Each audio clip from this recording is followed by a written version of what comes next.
यह दर्द भरी कहानी है एक लड़की की, या फिर यूँ कहूँ तो भी गलत ना होगा कि यह कहानी है एक बदनसीब लड़की की। वैसे इस दुनिया में लड़की होना ही जीवन को काफी कठिन बना देता है, और जब आप दिखने में अच्छे ना हो, पढ़ाई लिखाई में भी अच्छे ना हो, तब सोचिए कठिनाई का लेवल क्या होता होगा।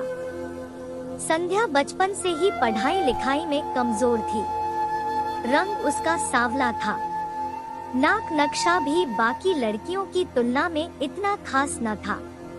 ऊपर से भगवान ने दांतों की बनावट भी टेढ़ी मेढ़ी दी थी। जब संध्या छोटी थी तो बचपन में स्कूल के बच्चे चिढ़ाते, बड़ी हुई तो गली मोहल्ले के लोग उसे देखकर मुंह फेर लिया करते। कोई भी उसका दोस्त बनने के लिए तैयार न था, उसके रिश्तेदार भी कुछ खास उसे भाव दिया ना करते। बस एक उसकी माँ ही थी जिसे उसके सूरत या लुक से कोई फर्क नहीं पड़ता। माँ संध्या से और संध्या माँ से बेहद प्यार करते। दुनिया भर की आलोचनाओं को सहने की शक्ति थी माँ संध्या के लिए। जब कोई उसे डफर बोल देता या जब कोई उसे बदसूरत बोल देता, जब संध्या को शादी के लिए देखने आए लोग उसे बिना पसंद किए लौट जाते हैं। यहाँ तक कि जब खुद के पापा ही उसे मनहूस बोल देते, तब माँ ही तो थी जो उसे समझाती कि लोगों के बोलने से क्या होता है, तू तो मेरी प्यारी बेटी है। भगवान के किए इतने सारे अन्यायों के बावजूद संध्या जीना सीख गई थी। वह खुश रहना सीख गई थी। जो भी गिनचने लोग उससे बातें करते, उन्हें चुटकुले सुनाकर हंसाया करती और खुद भी ठहाके लगाकर हंसा करती। इसके अलावा एक और बहुत बड़ी खूबी थी संध्या की, उसे खाना बनाने में बहुत मजा आता था। और ना सिर्फ खाना बनाने में मजा आता था, उसका बनाया खाना खाकर लोगों को जो स्वाद आता था वह उनको तृप्त कर जाता था। और यह उसमें अपने आप तो नहीं आया था, दुनिया के ठुकराए जाने के बाद उसने अपना सारा समय खाने की रेसिपीज की किताबें, रेडियो शोज और टीवी चैनल्स को समर्पित कर दिए थे। संध्या की तारीफ तो कोई भी नहीं करता, लेकिन उसके हाथों के बने खाने की तारीफ वह हर व्यक्ति करता जो उसे चखता। इस एक गुण की वजह से संध्या अपने आजू बाजू की औरतों में फेमस हो गई थी, क्योंकि जिसे भी खाना पकाना सीखना हो या कुछ नया पकवान बनाना सीखना हो तो वह संध्या के पास आती, और संध्या भी खुशी खुशी उन्हें सब सिखाती। उसके पास आने वाली औरतें अच्छा खाना बनाना सीख जाती, लेकिन लाख कोशिश करने के बाद भी संध्या के हाथों का वह जादू जो सबको तृप्त कर जाता, वह कोई ना सीख पाता। संध्या की जिंदगी इन्हीं उतार चढ़ावों के साथ कट रही थी। एक बार फिर से माँ बाप ने जीतोड़ कोशिश कर एक फैमिली को संध्या को देखने के लिए मना लिया था, और अगले दिन लड़का संध्या को देखने आने वाला था। संध्या को इस बात की खबर होने पर वह दुखी और गुस्सा हो गई थी कि बिना उससे पूछे पता नहीं क्यों माँ बाप लड़कों को बुला लेते थे और उसका मजाक बना देते थे। माँ ने संध्या को समझाया था कि ऐसा ही होता है, कोई भी बेटी अपने माँ बाप के यहाँ हमेशा नहीं रहती, उसे एक दिन शादी करके जाना ही पड़ता है। अगले दिन संध्या सुबह सुबह ही लड़के वालों के आने से पहले ही सज संवर कर कहीं निकल गई थी। उस दिन लड़के वाले घर आकर माँ बाप को बहुत खरी खोटी सुना कर गए थे। वैसे भी पापा को संध्या पर हमेशा ही गुस्सा रहता था, लेकिन उसकी इस हरकत ने उनको गुस्से से पागल कर दिया। उस दिन पापा ने संध्या का सारा गुस्सा माँ पर उतार दिया था, यह कहकर कि एक मनहूस बेटी को जन्म देकर भी तुम्हारा मन नहीं भरा था, इसलिए उसको लाड प्यार देकर सर पर बिठा लिया है। हमेशा अपनी बेटी के बारे में गलत बोलने वालों से नाराज रहने वाली माँ आज खुद संध्या से नाराज हो गई थी, और वह अब संध्या के घर वापस आने की बेसब्री से राह देख रही थी ताकि अपना गुस्सा उस पर उतार सके। सूरज ढलने से पहले संध्या घर लौट आई थी। उसके चेहरे पर एक अजीब सी खुशी थी। हाथों में एक चेक था और एक सर्टिफिकेट भी।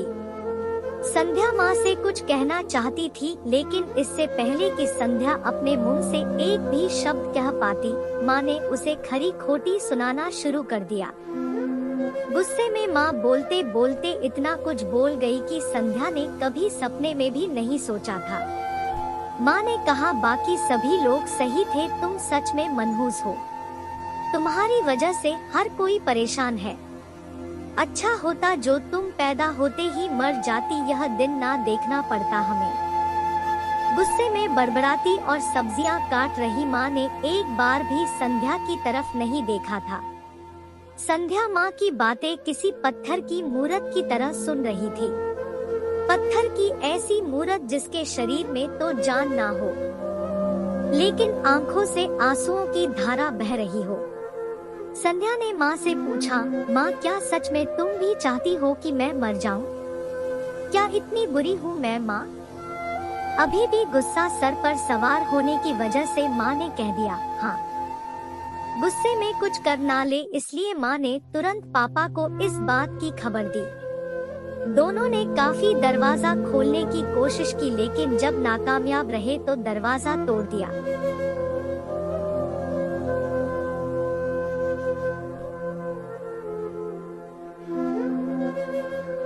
गुस्से में कुछ कर ना ले, इसलिए माँ ने तुरंत पापा को इस बात की खबर दी। दोनों ने काफी दरवाजा खोलने की कोशिश की, लेकिन जब नाकामयाब रहे तो दरवाजा तोड़ दिया।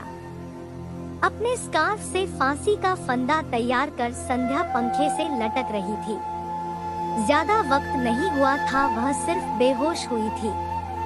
माँ पापा ने तुरंत उसे पंखे से अलग किया और बेड पर लेटाया। पापा ने तुरंत डॉक्टर को फोन किया। तब माँ का ध्यान बेहोश पड़ी संध्या के हाथ में पकड़ी एक चिट्ठी और पास ही में पड़े 5 लाख के चेक और 5 स्टार होटल में शेफ की नौकरी के लिए कंफर्मेशन लेटर पर पड़ी, जो संध्या अपने साथ लाई थी। माँ और पापा ने वह चिट्ठी खोलकर पढ़ी जो उसने अभी अभी लिखी थी।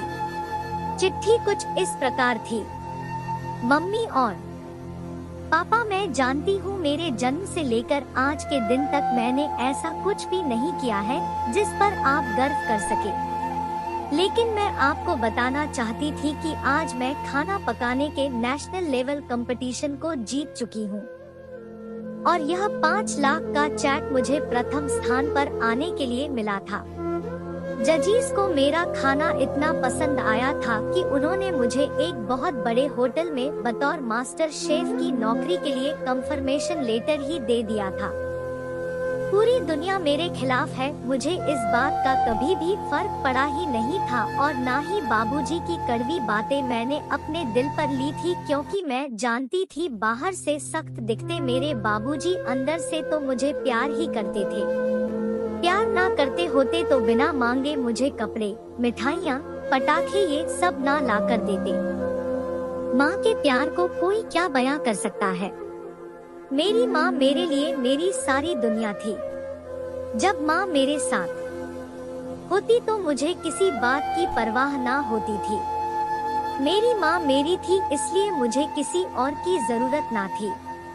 मेरी माँ मेरे साथ नहीं है तो मेरी दुनिया मेरे साथ नहीं है, इसलिए मैं आज दुनिया को ही अलविदा कहकर जा रही हूँ। मैं जानती हूँ आपने कभी ना कभी भगवान से यह दुआ जरूर मांगी होगी कि अगले जन्म में मेरे जैसी औलाद ना मिले, लेकिन मैं हमेशा यह प्रार्थना करती थी कि अगले जन्म में तो क्या मेरे हर जन्म में मुझे आप जैसे ही माता पिता मिले, और आज भी यही प्रार्थना करके उसी भगवान के पास जा रही हूँ।